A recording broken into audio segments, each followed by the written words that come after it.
Hey guys, this is CLINTFLAIRWOOO and I'm back with another Division 2 PvE skill build for Title Update 5. This build I've been working on for a few days and I want to deliver this now because I'm having a lot of fun rolling with this in PvE. Whether it be solo or duo or fours, that is entirely up to you. It absolutely shreds NPCs due to Seeker Mines being absolutely OP with the explosive damage. And as you can see, whether it's lots of balls if I'm using 10 Seeker Mines, or whether it be small balls if I'm rolling with 4 Seeker Mines, either way, it shreds. It is entirely up to you how you roll with this, but trust me, if you're going to roll PvE, solo, this build will help you no end, because it is fantastic for PvE content. Yeah, enough of me jibber-jabbering on, take a look at the build. Yes guys, I'm CLINTFLAIRWOOO and here you have it. This is my Seeker Mine build for Title Update 5. This is some huge explosion damage because of the gorgeous, the sexy BTSU gloves. Now enough of my standing there and holding my arm up as high as I can, making sure I get some pain. Let's take a look at the build. Okay guys, here you have it. This is my Demolitionist and it's imperative, you know, it's integral, whatever you want to say, it is crucial you roll with Demolitionist because you will get that extra 25% explosion damage, and that is key to the build. You're going to miss out some free damage on this, so definitely Demolitionist. Now, my offensive stats are 4, my defensive 4 again, and my utility is 10. If you can go higher, then please do so because you will get, yes, you guessed it, more damage on this build. So my armor is 237k, my health is 27k, and my skill power is 2649. So it's not the optimal 3k, but I've got some mods to boost me to around that figure, so I don't need 3k. So let's go for the gear. The mask is China Light Industries Corporation with 10% explosion damage. Yes, this is needed, essential on the build. Make sure when setting this up, you do have at least one piece China Light. Set bonus 2 is 10% shotgun damage. This has 41% damage to elites, 19% skill haste, and 20% explosive damage.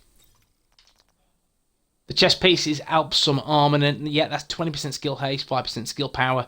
A huge sexy chunk at 945 skill power, 18.5% total armor, which makes this near the perfect chest piece for any skill build other than the talent capacitive.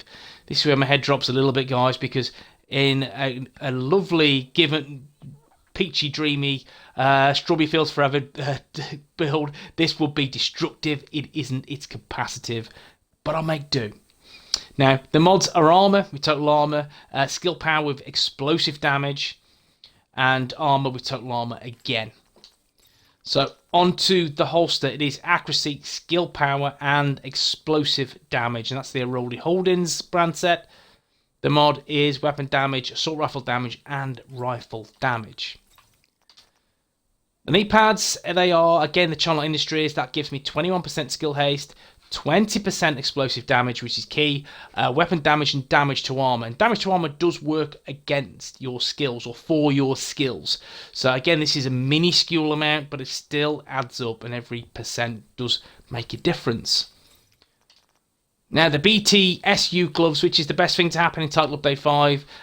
Forget the lovely expeditions that were here, but now they're gone. Ignore them, unless you didn't get the diamond back, of course. But if you did, then it is what it is. This is what I grinded for from the off, and it's absolutely sensational if you have a skill build. In fact, if you have most builds, the BTSU gloves, they will improve your skills no end. So make sure on your skill builds you are rolling with this. Do not roll with a glove that will give you terminate. You need the BTSU gloves in your life. So the talents are elemental gadgetry. Skills that apply status effects gain plus 50% status effect duration and 50% skill haste. Energy infusion. Whenever you apply a status effect, your gloves become infused with that effect for 60 seconds. While infused, you gain plus 10% skill damage, 10% skill healing and repair, and 10% skill duration for each utility you have. So you can see I have 10 utility stats. That means an extra 100% skill damage, 100% skill duration also. Applying the same status effect while infused does not refresh the infusion. And charge proxies, whenever you throw a skill, 1.25 seconds after landing it creates an explosion, applying the infused status effect to all enemies within 6 meters. Enemies affected by the infused status effect take 50% more damage from your skills. And the mods, skill power, yes, explosive damage, skill power, and more explosive damage. And a lovely armor with total armor as the defensive mod. The backpack. Now the backpack is help some armament, yeah, skill power, skill haste, yada yada yada. The talents. Now one of them is key. That's destructive. Get that 20%, that's baked in, whatever the weather. Destructive is a really good talent to have. In fact, if you're looking at Seeker Minds, it is the go-to talent. Now, on your backpack, you will have 2 talents. Ideal scenario, you have a choice of 2. You have Tech Support, which kills by active skills, grant plus 25% skill damage for 10 seconds, or Skilled, which is pretty much a 1 in 4 chance of getting your skills back instantly. Now, again, it is dependent what you want to roll with. Now, my advice is if you're rolling with a status effect, no damage skill. So, for example, Firefly Blinder, then do not roll with Tech Support. My advice would be roll with Skilled, because you've got the chance of that 1 in 4 chance of getting your skills back instantly. So, with Tech Support, you will get that extra 25% skill damage. Now with me, I'm rolling with 2 offensive skills, so I do not really need Terminate, in all honesty. I'd rather the 25% skill damage for 10 seconds, which is pretty much baked in all the time. But that's entirely up to you in how you want to roll. Now my utility mod is skill power, with Seeker skill power and Chem Launcher skill power, which gets me to the maximum of what I need on this build. Weapon damage, optimal range, and headshot damage as the offensive mod. Now, the weapons. My primary weapon is the ACR, which is an assault rifle, and again, it's key that you're rolling with an assault rifle on this build because it deals health damage, as do Seekers. So, if you're going to drop your Seeker Mines, it's going to cause extra 29% damage to enemies that have in their own health bar. So, once you've rinsed through the armor, health bar, extra damage, no brainer for me. It's integral that you roll with this.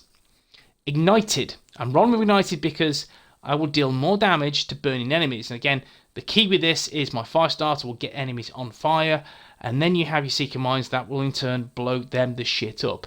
So yes, it does help. 20% damage is really, really good. You could opt for Spike, in all fairness, but you've got to remember that you have to be accurate and you have to get the headshot to get this 35% extra damage. It's difficult. It's fairly tricky. With Ignited, it is so much easier to have that 20% weapon damage consistently.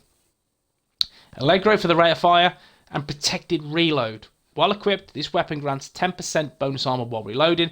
This gives me an extra bit of stability on the build, and that's why I'm rolling with Protected Reload. By all means, you could roll with Recharged if you wish, because that's not on any other piece. Accuracy rounds, critic chance, and damage to elites as the mods on the ACR. My military G36 is my secondary, which, again, an AR, Perpetuation, Allegro, and Rooted. Now, I've opted for this particular AR because it has Rooted as the holster talent, so this talent, Rooted, will be equipped and active all of the time. Now, accuracy, rounds, critic chance, and damage to elites are the mods. Now, my sidearm is the sidearm I use for all of my builds, for all of my skill builds anyway. It has in Rhythm. While equipped, enemy kills have a 5% chance to refresh active skill cooldowns, can occur once every 60 seconds. And the mods are as follows: optimal range and critic chance. So now we'll go through the skills. We'll start with the fire starter skill. And with that, again, that's all about this burn. I've got 8 ammo, which is nice. I can spam. The key word is spam this, which is good. Ammo cooldown 12.1 seconds, 2.5 meter radius, 24-second duration, damage 173k, burn damage 10k, and burn duration is 6 seconds. And I've opted for, as you can see, ammo, which is a decent mod, and then a top tier mod of damage of 95.9%, which is pretty sexy. Now with this, one thing of note is you do not have to shoot the cloud to ensure that it does start to incinerate and burn. What I would do is I would pump it into an enemy that's just about to fire. They fire, they cause the burn, you get the proc from the BTSU gloves, drop your seekers, watch shit blow up. That's as easy as I can put this build. That's the way I'd look at it when constructing this build. Now, Seeker Mines. This is my Seeker Mines. Right, take a look. 10.3 second cooldown, which is good. It is sexy. It's not bad. Damage 515k. Could this be better? A smidgen, yes. Mines 4. Blast radius 4 meters. Now, how could this be better damage-wise? And that would be having destructive on my chest piece, and then will get me an extra 25k. So I'll be sitting around 535k damage. And again, if I've got slightly better explosive mods, then maybe 540k, 545. Now, mines, again, you have the option. You've seen in the footage, there are 10 mines and there are 4 mines. And both shred. It is entirely up to you. But I wanted to showcase both so you get a feeling of what you feel will better suit your style. Now, with this, again, I'll show you the mods. Skill haste, damage, and damage. They are some sexy mods. Other than the latter one, which is good, could be better, and that's what I'm searching for, is another 95 to 96% mod. Now, if we take a look at the other mines, let's go back. Let's just spec into this. Now we'll just remove this damage mod, 89.8%, and let's go for this one, which is extra mines. Now you can see my damage has dropped to 402k, and I've got 10 mines. Again, this is pretty good because you've got 10 mines and they're all dealing 400k damage each. That's base damage. That's not taking into fact any damage to elites or health damage or armor damage or anything whatsoever. So guys, that is your base damage per seeker. So you can see why 10 mines are quite sexy in all honesty. Having that 400k plus damage as base, 10 of these bad boys, you're in for a treat. Definitely rolling with the 10. By all means, if you want to see just some raw damage and you want your number to be as high as possible on the screen, you want to brag to your mates, then personally, you should go for the 89.8% and they will have the 515k. But that is entirely up to you. Personally, I like this, and this is why I wanted to showcase both. 402k is base, and yes, it really blows the crap up. You will not see the sheer amount of raw damage you will get with the 4 Seeker Mines, but this you have 10 Seeker Mines dealing a lot of damage. So that's 4 million damage base. Quick bit of math for you guys, but there you go. Now let's go through the stats very briefly so we can finish this video. You've seen the gear and the weapon stats. If we go through the nitty gritty, critic chance, critic damage, headshot damage, you can see they are just not very high, and that's because this is a skill build. Same as the offensive assault rifle percentage damage bonus. My armor is good at 237k, that's good, that's handy on the build. No hazard protection, burn resistance 20%, and that's from the Demolitionist Specialization. Now, 98% skill haste. This could be higher, so you could get this build down to about 5 seconds quite easily if you twist and turn a few of the gear. However, it's not needed. 10-second cooldown is great. Is absolutely great. And it'll be back in no time. So, guys, what do you feel about this? Do you want more skill haste or do you want more damage? Entirely up to you, but let me know in the comment section below. But here it is. This is my Seeker Mine Firestarter build for PvE. This is 10 ball, 4 ball, however you want to look at it. It absolutely shreds. And guys, if you've enjoyed this video, please drop a like. If you want to see more Division 2 content, then please smash the sub button. And guess what? I'll see you in the next one. Peace.